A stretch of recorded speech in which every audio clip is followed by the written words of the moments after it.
All right. Good evening. So Naomi was very hopeful and energetic and positive about the state of affairs. I think I was brought in. I'm glad I went second. I realized, so I'm a former teacher. My name is Bill Ferguson. I represent the 46th Legislative District, so we are in it right now, the 46th. It's 120,000 individuals who live in the city of Baltimore, down to South Baltimore, all the way over to the county line, over here by Dundalk, and then up to kind of the middle of the city, more or less, just below Hopkins. So it's an extremely diverse district. I came to the city as a teacher through Teach for America. I taught in Southwest Baltimore, 9th, 10th, and 11th graders, U.S. history and U.S. government.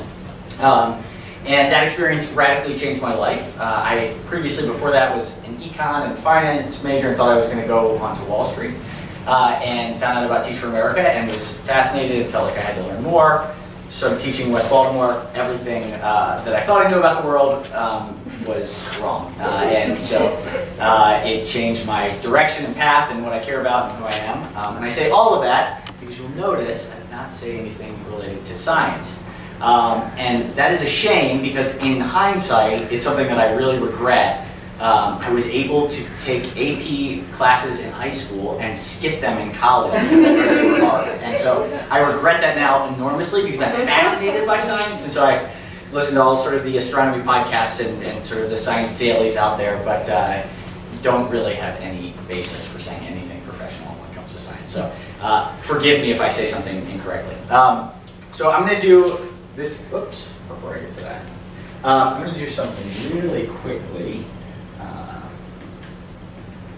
Relationships, emotion, crisis, facts, data, peer-reviewed studies.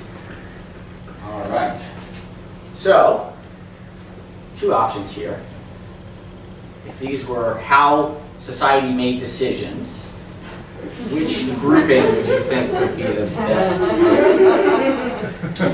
Pretty obvious, right?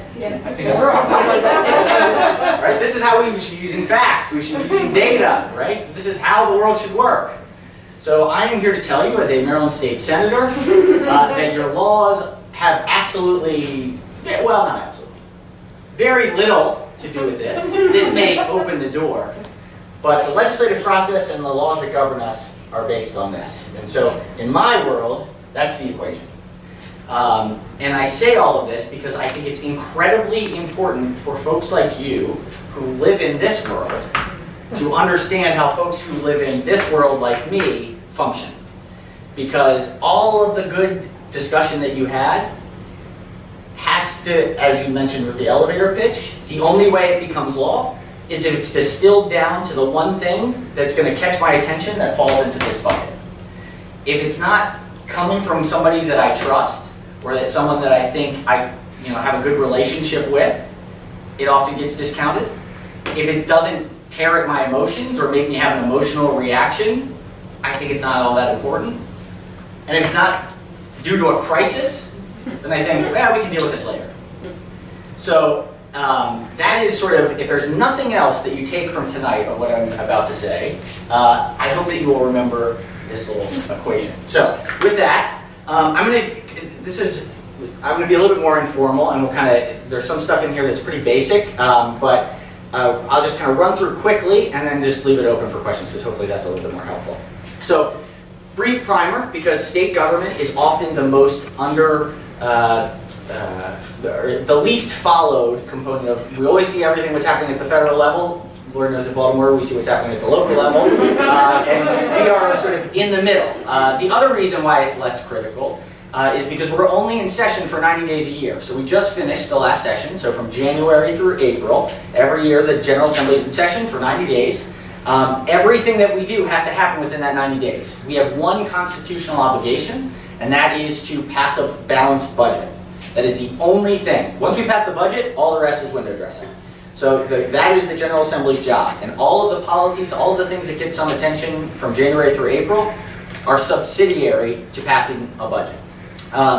in that 90-day period, there are, this year I think there were something around 1,800 bills introduced on time.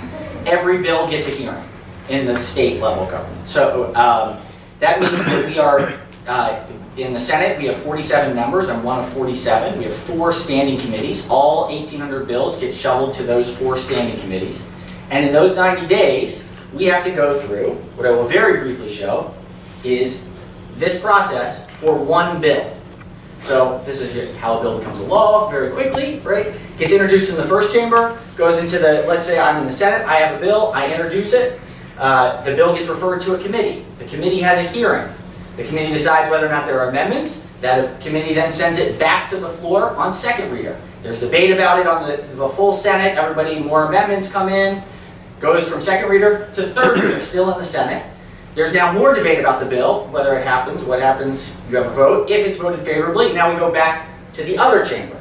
The other chamber does the exact same process. If any change is made, both of them have to be reconciled, and both chambers have to pass the bill in the exact same format. If they're not in the same format, they go to conference committee. That's a little bit of smaller debate. The full bill goes back to both chambers for the full committees. Then there's debate about both of those in their final form. If they both pass with a constitutional majority in both chambers, then we get to the governor's office. The governor has the option in Maryland to, within 30 days after session, sign the bill, veto the bill, or in Maryland, let it go into law without signature. At the federal level, there's a pocket veto, so if the president doesn't sign, it's essentially a veto. In Maryland, if the governor doesn't sign, it just becomes enacted law. So, all of that, oh yeah. So wait a minute, 1,800 bills divided by 4 committees, 450 bills per committee, divided by 90 days is 5 bills per day. So how many of the bills actually go through this process, and how many So how many actually get for passed? 30 minutes and then they're just shoved 30 minutes, aside? there are some that get about 3 minutes. Yeah. Because you gotta remember, some Yeah, bills so what's the will be ratio?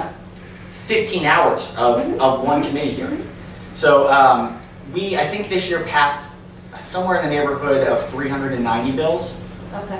And not every bill is controversial. There are some that are like little kind of housekeeping things, or we have one Somebody's name on a building. yeah, Press Day, we name National Press Day, you know. So sometimes things, but you never know. Bills that you would think would be not controversial at all will all of a sudden grind the Senate to a halt.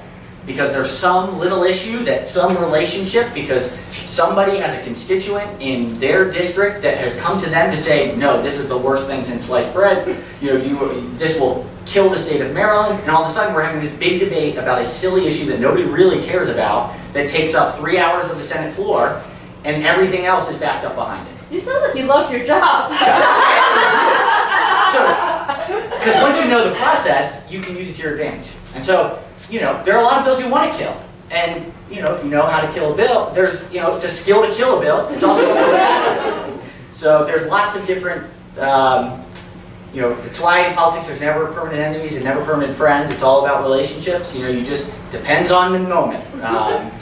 And which is why when you have something that's so important, like the funding of science, you know, it's sort of this back burner issue. It's not a crisis. Unless a legislator has a relationship with somebody that they trust, it's not going to generally rise to the level of you know, something that we feel like we are obligated to do when we have all these other issues behind it, unless it strikes at our emotions and it speaks to us as people, individual people, not the facts about it, the data about it, or the peer-reviewed study about it. So this is the very abbreviated process, and there's lots of little tricks and things in between, but that's the overview.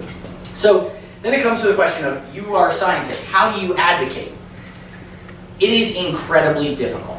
There are reasons why lobbyists get paid a lot of money, and it's not because they're sleazy. The most effective lobbyists in Annapolis, and I suspect is the same case in Washington, are for the most part the ones that are honest. Number one, I can trust what they say is real, and if they don't know the answer, they will say, I don't know. And two, they know how to engage in that process at the right time, at the right place, with the right people to move an action. So effective advocacy is, a lot of people think like, well, this email campaign, I'm going to send out this link, everybody can click this button, and we're going to send 10,000 emails in. The likelihood that I see that email is almost zero. My staff will see it and be very annoyed by it because they'll get 10,000 emails from people outside of our district that have nothing to do with Maryland and the 46th district, and they'll just delete, delete, delete, delete, delete. But people think like, gosh, we had 10,000 people sign on this Twitter petition. Obviously, this has to be something. That is what I would call very ineffective advocacy. Effective advocacy, on the other hand, is a one-on-one meeting in which somebody tells me a story that is personal to them, particularly if it's a constituent, that tears at my heartstrings, or makes me really think, whoa, that's a problem. That is effective advocacy. And you can just think in your daily lives, if you have relationships with friends and relatives and family members, if you get an email, you'll get back to it in a little while. If you send them a written letter, maybe it's a little bit more personalized. If you pick up the phone and call them, it's a little bit better. If it's you all sitting down and having coffee, you're most likely to remember that. That is the key. And there are certain people that I trust that when they call and say, hey, I've got an important issue, can you give me 5 minutes to talk about this? I will say yes, because I built a relationship that matters. The other thing that a lot of people think about is we're going to storm, and this happens because it's impossible with scientists who are doing research, but the Hill for a day, right? It is necessary. It is a way to kind of raise awareness to an issue, and this happens in Annapolis, rally days all the time, and for that day, it's important, and then the next day, a new issue comes with a new rally day, and we forget about the one before. Sometimes there are those that are effective, more effective than others, but I just want to make sure that as you sort of think about your advocacy to change the process, how the legislative process works is very critical to actually move policy. So I just want to give a couple examples of things that are really science-based interventions that we've passed. This is a bill that I've worked on for a few years. It's the Prenatal Care and Coordination Fund. It's based off of the head of pediatrics at Hopkins, and she and I work together with the Maryland Family Network to think about evidence-based strategies to really improve maternal and prenatal and maternal and baby's health. Oh my gosh, fetal. Yes, gosh, and ensure that we are trying to provide the right resources to young families, particularly low-income families, where maternal postpartum death rates are lowered, which is hugely inequitable across the state of Maryland, as well as fetal death is inequitably distributed. And so we had to create a fund, but we didn't want to say what those specific strategies would be because we were worried the more we talked about the strategies, the bigger problem that it would be. And so what we did is we had a mother come and testify and speak to individual legislators. We had the head of pediatrics at Hopkins come and testify as sort of the clout behind the effort, a large institution. And we had a few practitioners who were sort of care coordinators that actually did this work. They didn't talk about the data, they didn't talk about the evidence, they talked about their stories and the stories that they had with individuals and the outcomes from those individuals and those stories changed the way that people thought about this bill. We mandated money towards this program. It started at $50,000, we moved up to $100,000 this year. We're now starting a task force to have a conversation about how we can use hospital rates to fund it at scale. So it's baby steps, but you have to we got the program established, we got mandated funding the next year, and now we have a task force to look at what required funding in a $5 million, $10 million a year allotment will be. So it's this sort of stepped up process. I'm going to just jump a little bit to the lead. So this is my delegate, Delegate Robin Lewis, who is a public health, has a doctorate in public health. She is just passionate about thinking critically about how do we address problems in a preventative way as opposed to dealing with consequences. And so what we know in the city of Baltimore is that lead-based poisoning is rampant and has dramatic impacts. It's been studied to death. The data is so obvious. We know the problem, and yet we have not done anything about it. So she had an effort that used visual representations and maps to show, well, just look.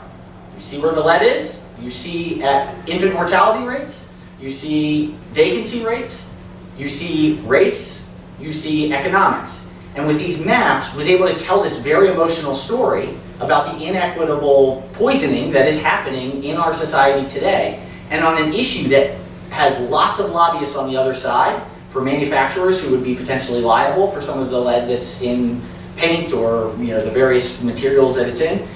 She was able to win the day because she created the crisis and was able to pull on the emotions of the inequitable distribution of the poisoning of young people in the city of Baltimore, and we were able to lower the recommended, there's the trigger level, which was 10 milliparts per billion, and now I'm getting a little, down to 5, which triggers an investigation of the home property. This is something that languished for years. Every year there was a bill about it. She took a tactic of, all right, I'm going to go after the emotional appeal. There is great science behind this. We have all the data. We can show this over and over. But I need to tell a story in order to move people and move legislators to help understand the crisis. I'm going to skip some of these. If you're interested, I can talk about them afterwards. Last thing I want to really touch is research funding at the state level. So NIH certainly is the most critical at the federal level, and the distribution down to universities and land-grant universities. At the state level, there are sort of 3 ways to get money for an initiative. The first is to pass a bill. I made it very clear at the beginning that that is not the easiest thing to do, particularly when we're in a budget environment where every dollar is sort of scrutinized to a degree unless it's a crisis. So you can get a piece of legislation that says fund basic science in, what was your dissertation in? Vision. Vision. In vision expansion, right? And you put in a bill and you go through the committee process and you do the hearings. That's a very difficult process and often needs large, a really thoughtful strategy behind it in order to move it. The next thing is the dollars. There's things called bond bills, and that's for the kind of capital infrastructure. And so every year we spend about $1 billion in the state of Maryland on various projects, like building schools, prisons, universities. But we spend roughly 150 to 200 million every year on random projects that come up through legislative initiative. It could be a museum, it could be a nonprofit, it could be BUGSS. It could be all sorts of things. My heart. Right. This is all for capital infrastructure, the stuff that's hard to fundraise for, like fixing the HVAC. Nobody wants to put their name on a museum on the HVAC, right? So that's where we, with the bond process, can offer money. And then finally is budget language. So when the governor introduces the budget in the state of Maryland, the governor has enormous authority over the budget. We can only cut and then fence off. But if we fence money off for a specific purpose, the governor can decide whether or not to release it for that purpose. At the federal level, Congress has the power of the purse and can appropriate it in the Maryland General Assembly and at the local level in City Council, and in a lot of states, the governor has much more budget authority than the executive at the federal level. So when we have the budget, we have each agency presents its various ideas, initiatives, and past funding. And then we as legislators look for ways to siphon money off for the things that we think are important and put them off in what's called a fence and restrict funding for only that purpose.